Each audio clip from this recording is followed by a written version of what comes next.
अगर कोई मुझसे पूछे कि चिकित्सा विज्ञान का मानव जाति के इतिहास में सबसे महत्वपूर्ण योगदान क्या है, तो मैं कहूंगी वैक्सीनेशन यानी टीकाकरण। पेरेंट्स वैक्सीनेशन को लेके बहुत ही ज़्यादा चिंतित रहते हैं क्योंकि एक तो बच्चा छोटा होता है, बहुत सारे वैक्सीन्स लगते हैं। आज आपके वैक्सीन्स को लेके जितने भी डाउट्स हैं वो मैं क्लियर करूंगी। मैं doctor Nitika Gupta, child specialist, आज आपके लिए वैक्सीनेशन को लेके एक अपडेट दिखा रही हूँ। वैक्सीनेशन जो है, वैक्सीन एक ऐसे समझिए सिंपल वर्ड्स में एक टीचर है जो कि बच्चे के इम्यून सिस्टम को ये समझाता है कि उसको उस पे जब बॉडी पे किसी जर्म का अटैक हो तो बॉडी उसको कैसे पहचाने और अगर पहचान जाए तो उसको कैसे उस अटैक को ख़त्म कर सके।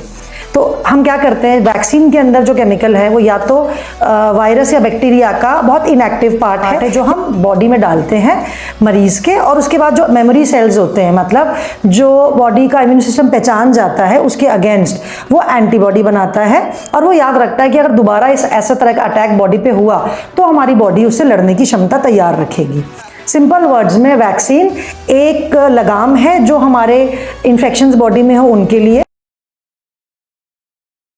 अब इंपॉर्टेंट चीज़ आती है कि हम बच्चों में वैक्सीनेशन क्यों करते हैं इतनी अर्ली स्टेज पे। छोटे बच्चे जो होते हैं उनका इम्यून सिस्टम बहुत ही डेवलपिंग स्टेज में होता है, तो उस टाइम पे हम जो इंट्रोड्यूस करते हैं बॉडी में उसका इफेक्ट बहुत अच्छा आता है, एंटीबॉडीज़ बहुत अच्छी बनती हैं। वैक्सीनेशन बहुत सारे होते हैं, राइट फ्रॉम न्यूबॉर्न टिल आगे अर्ली अडल्ट एज के रूप के अंदर।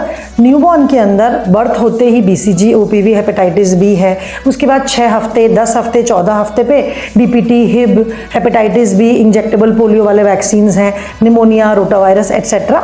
उसके बाद इन्फ्लुएंजा वैक्सीन है, फिर टाइफाइड है, मीजल्स, मम्स, रुबेला, ऐसे करके बहुत सारे वैक्सीन हैं आजकल। अच्छी बात यह है कि मेडिकल साइंस इसमें इतनी मेहनत के बाद बहुत सारे वैक्सीन लाई है। जो बीमारियां पहले लीथल थी, मतलब बच्चे खत्म हो जाते थे बीमारियों से, पोलियो से उनके पैर खराब हो जाते थे, पैरालाइज हो जाते थे, वो सब चीज़ें आजकल नहीं होती हैं, इसलिए वैक्सीन बहुत ही इंपॉर्टेंट है, तो अपने बच्चे को बराबर लगवाएं।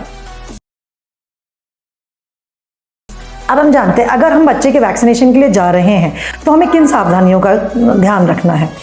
पहली चीज़, बच्चा बीमार नहीं होना चाहिए। उसे बहुत हाई फीवर हो या बहुत लूज मोशंस हो, ज़्यादा खांसी जुकाम हो तो हम वैक्सीन को 2 से 3 दिन के लिए डिले कर देंगे। अपने डॉक्टर से बात करें उसके लिए। दूसरी चीज़, आप वैक्सीन से पहले डॉक्टर से अपॉइंटमेंट लीजिए ताकि उसको 15 से 20 मिनट जो भी बच्चे को वैक्सीनेशन के लिए चाहिए, एग्जामिन करने के लिए चाहिए, वो दे सके। तीसरा, आप डिसाइड करके जाए आपके अफोर्डेबिलिटी स्टेटस के आधार पर आप क्या वैक्सीन बच्चे को दे पाएंगे, ये आपको डॉक्टर बताएगा, डिसाइड आपको करना है। अब हमने जब वैक्सीन बच्चे को लगा दिया तो बच्चे को कुछ इफेक्ट्स आते हैं। कुछ तो इफेक्ट है जो नेचुरली आता है, कुछ हम साइड इफेक्ट के तौर पे मान लेते हैं। नेचुरली क्या आएगा, जब बच्चे की बॉडी में वैक्सीन गया है तो वो एंटीबॉडीज जनरेट करने में टाइम लगाएगा। उस दौरान बच्चे के अंदर वो वैक्सीन धीरे धीरे अब्जॉर्ब होता रहता है। बच्चे को फीवर आ सकता है तो आप उसको पैरासिटामोल दीजिए। कोई रेडनेस या स्वेलिंग है तो आप उसके ऊपर हल्का सा बर्फ़ का सेक कर दीजिए, एक हैंकी में या एक थैली में लगा के। उसके बाद भी अगर मान लीजिए 1 या 2 दिन में बच्चे का फीवर या उसको प्रॉब्लम नहीं जाती है, चिड़चिड़ापन नहीं जाता है, तो आप डॉक्टर को दिखाएं, क्योंकि हार्डली वैक्सीनेशन की परेशानी 1 से 2 दिन तक ही रहती है। दूसरी चीज़ हम जानते हैं, वैक्सीन स्पेशली इन्फ्लुएंजा वैक्सीन जैसा वैक्सीन है उसमें फ्लू लाइक सिम्टम्स आ सकते हैं, हल्का सा कोल्ड कॉफ आ सकता है। DPT वाले टीके से हल्की सी सूजन आ सकती है हाथ में या थाई में, जो नॉर्मल है, ग्रेजुअली वो ठीक हो जाती है। तो सबसे इम्पॉर्टेंट आपको ये समझाना चाहती हूँ कि वैक्सीन लाइफ सेविंग दवाई है, बच्चे के लिए उसको ज़रूर लगवाना है, डिले नहीं करना है। कोई क्वेरी हो तो आप डॉक्टर से पूछें, वैक्सीन चार्ट को फॉलो करें, टाइम टू टाइम डॉक्टर को वैक्सीन चार्ट दिखा के अपडेट कराते रहें। Thank you.